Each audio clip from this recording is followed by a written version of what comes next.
சாட்சியாய் நிற்கும் நெற்குதிர். அழகிய அந்த குளத்தின் வடகரையில் சிறிய குடிசை போன்ற கோயில் உள்ளது. அங்கு ஓர் அறையில் தர்ம தேவதை சுந்தர நாராயணன் என்ற பெயரில் ஆமையின் வடிவில் பூஜிக்கப்படுகிறார்.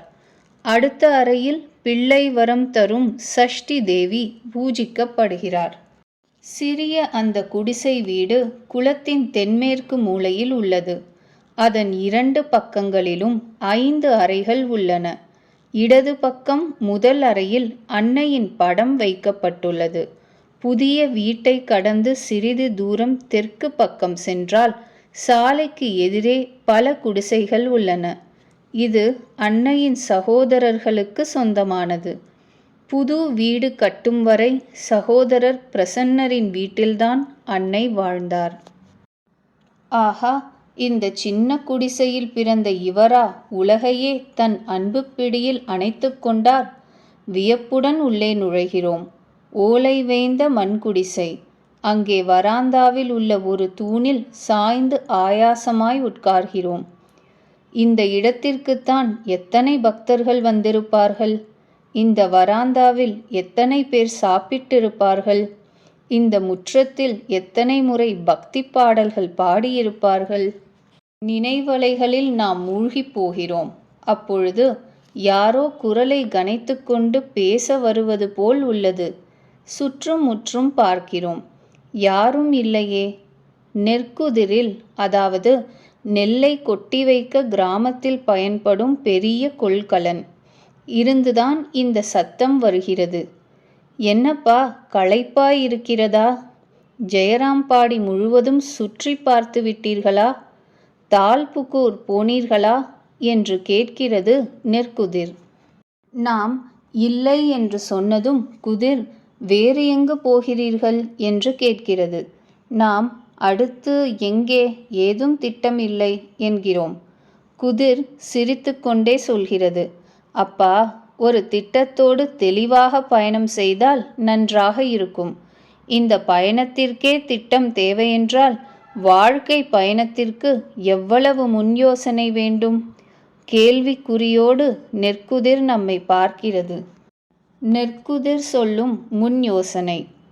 நெற்குதிர் கூறிற்று, ஒரு முறை அன்பர் ஒருவர் அன்னையாரிடம் நிலம் வாங்க ரூபாய் 600 கொடுத்தார். அப்பொழுது வசதியாக நிலம் கிடைக்கவில்லை. அன்னையார் அந்த பணத்தில் நெல் வாங்கி போட்டால் பின்னால் நெல் விலை உயரும் பொழுது பயன்படுத்தி கொள்ளலாம் என்றார். ஜெகதாத்ரி பூஜை, துர்கா பூஜை போன்ற பூஜைகளுக்கெல்லாம் முன்பே விளக்குத் திரிகளை தயார் செய்து வைத்து விடுவார். பூஜைக்கு தேவையான பொருட்கள் அனைத்தையும் முன்கூட்டியே எடுத்து வைத்து விடுவார். பக்தர்கள், உறவினர்கள் அனைவரின் தேவைகளை பூர்த்தி செய்வது, வீட்டு நிர்வாகத்தை கவனிப்பது, சேமிப்பது என்ற அனைத்திலும் தெளிவாக முன்கூட்டியே திட்டமிட்டு செயல்படுவார் அன்னை. மழை காலத்துக்கு முன்பே கூரை மற்றும் கதவுகளை சரிபார்த்து கொள்வார். வெயில் காலத்தில் சாணம் கொண்டு வரட்டி தட்டி வைத்து கொள்வார் என்று ஒரே மூச்சில் அன்னையின் முன் யோசனையை பற்றி கூறி முடித்தது நெற்குதிர். நலம் தரும் நடைமுறை அறிவு. குதிர் தொடர்கிறது. ஸ்ரீ ராமகிருஷ்ணர் சாரதா தேவியிடம் எந்த பொருளையும் பயன்படுத்திவிட்டு கண்ட இடத்தில் வைக்கக்கூடாது, அதற்குரிய இடத்தில்தான் வைக்க வேண்டும். அடிக்கடி பயன்படும் பொருள்களை கைக்கு சுலபமாக எட்டும் வகையில் அருகில் வைத்து கொள்ள வேண்டும். எப்பொழுதோ தேவைப்படும் பொருட்களை தூரத்தில் வைக்கலாம். ஓரிடத்தில் உள்ள ஒரு பொருளை எடுத்தால் மீண்டும் அதை அதே இடத்தில் வைக்க வேண்டும். இப்படி செய்தால் இருட்டில் கூட சிறிதும் தடுமாறாமல் அந்த பொருட்களை எடுக்க முடியும் என்று சொல்லிக் கொடுத்தார். நாம் சிந்திக்கலானோம். பொருட்களை தேடுவதில் நாம் எவ்வளவு நேரத்தை செலவழித்து பதற்றப்படுகிறோம். இந்த நடைமுறை அறிவு மட்டும் இருந்துவிட்டால் எவ்வளவு நன்றாயிருக்கும். சிக்கனம் எனும் சிறு சேமிப்பு. சூரியன் வானத்து உச்சியிலிருந்து கீழே இறங்கத் தொடங்குகிறான். வயலில் வேலை செய்யும் ஆண்களுக்கு உணவு எடுத்துக்கொண்டு சிறுமிகளும் பெண்களும் வயலுக்கு போய்க் கொண்டிருக்கின்றனர். நெற்குதிர் மௌனத்தை கலைத்து மீண்டும் பேசியது.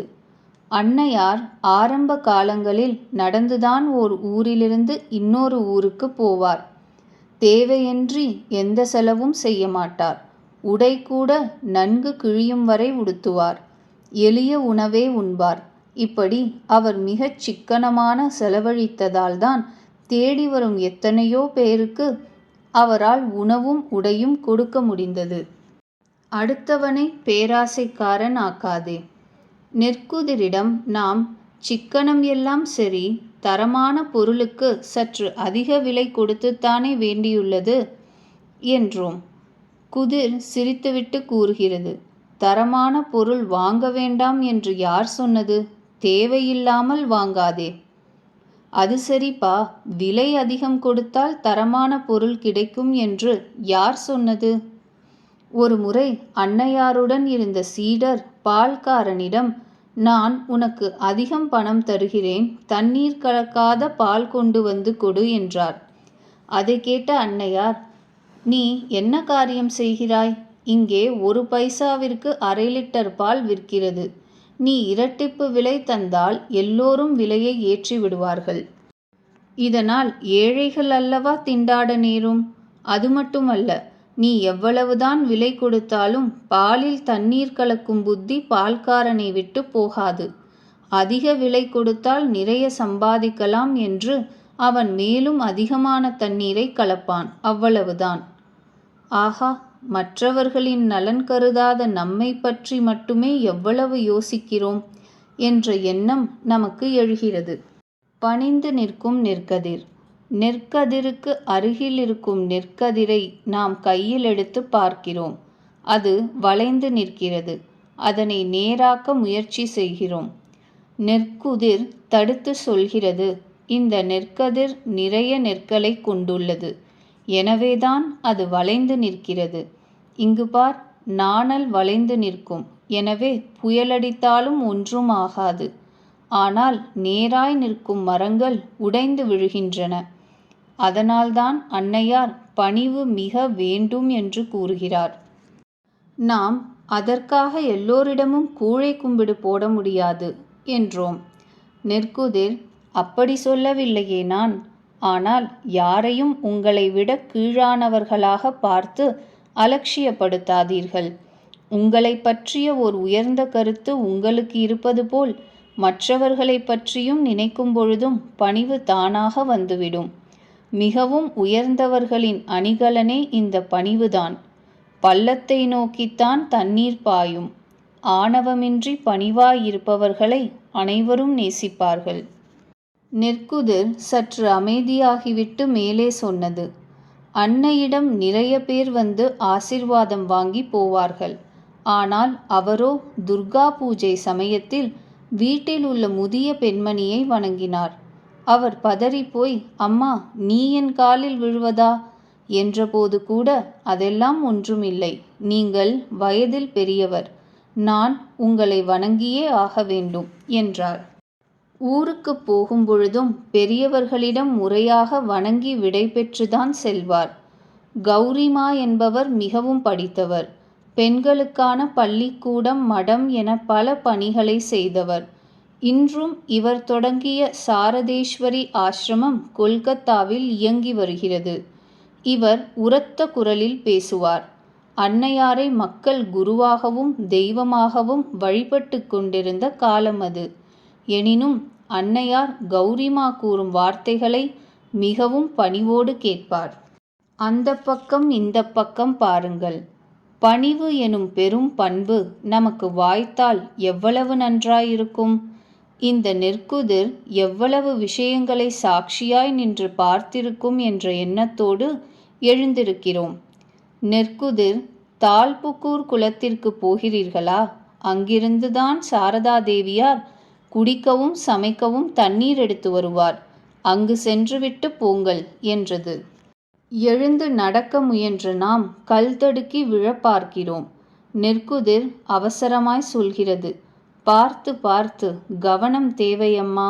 இந்த உலகத்தில் வாழ சற்று இந்த பக்கம் அந்த பக்கம் பார்த்து நடக்க வேண்டும். கவனத்துடன் வாழ வேண்டும். தெருவை கடப்பதாகட்டும், எடுத்துச் செல்லும் பொருட்களை பார்த்து கொள்வதிலாகட்டும் கவனம் வேண்டும் என்பார் அன்னை. மீண்டும் எப்போதப்பா வருவாய்? அடே அப்பா, எதிலெல்லாம் கவனம் தேவைப்படுகிறது என்று யோசித்தபடி நாம் தாழ்புக்கூரை நோக்கி நடக்கிறோம். சாரதா தேவியார் வீட்டில் உள்ள அவரது படம் நம்மை பார்த்து மீண்டும் எப்போதப்பா வருவாய் என்று கேட்பது போல் உள்ளது. இதுவரை கேட்டவை. எந்த ஒரு வேலையையும் முன் யோசனையோடு திட்டமிட்டு செய்ய வேண்டும். பொருட்களை எடுத்த இடத்தில் வைக்க வேண்டும். அதிகமாக பயன்படும் பொருளை முன்புறத்திலும், அதிகம் பயன்படாத பொருளை பின்புறத்திலும் வைக்க வேண்டும். இந்த நடைமுறை அறிவு நம் நேரத்தை மிச்சப்படுத்தும். வருவாய் குறைவாக இருந்தாலும் தேவைகளை குறைத்து சிக்கனமாக செலவழித்தால் நிறைவாக வாழ முடியும். பணிவுதான் உயர்ந்தவர்களின் அடையாளம். நம்மை போல் பிறர் பற்றியும் உயர்ந்த கருத்து கொண்டு பணிவோடு நடக்க வேண்டும். இந்த உலகில் வாழ கவனம் தேவை. கொஞ்சம் அந்த பக்கம் இந்த பக்கம் பார்த்து நடந்து கொள்ள வேண்டும். சிந்தித்து செயல்பட. நாம் எத்தனை முறை எந்தவித திட்டமும் யோசனையும் இன்றி பதற்றமாக கடைசி நேரத்தில் வேலை செய்து குழப்பமடைகிறோம். பொருட்களை எங்காவது வைத்துவிட்டு தேடுவதில் எவ்வளவு நேரத்தை செலவிடுகிறோம். ஆடம்பரமாக செலவு செய்துவிட்டு வருமானம் அதிகம் இல்லை என எத்தனை முறை வருந்துகிறோம். எத்தனை முறை என்னைப் போல் உண்டா என்று ஆணவத்தோடு மற்றவர்களிடம் அலட்சியமாக மரியாதையின்றி நடந்து கொள்கிறோம். இந்த பக்கம் அந்த பக்கம் பார்க்காமல் கவனமின்றி நடந்து கொண்டு எத்தனை முறை துன்பப்படுகிறோம். இவை அனைத்தும் நமது பள்ளிப் படிப்பும் உயர் படிப்புகளும் தராத வாழ்க்கை பாடங்கள். இவை வளமான நலமான வாழ்க்கைக்கான அடிப்படை விஷயங்கள். என்ன, சிந்தித்து செயல்படலாமா?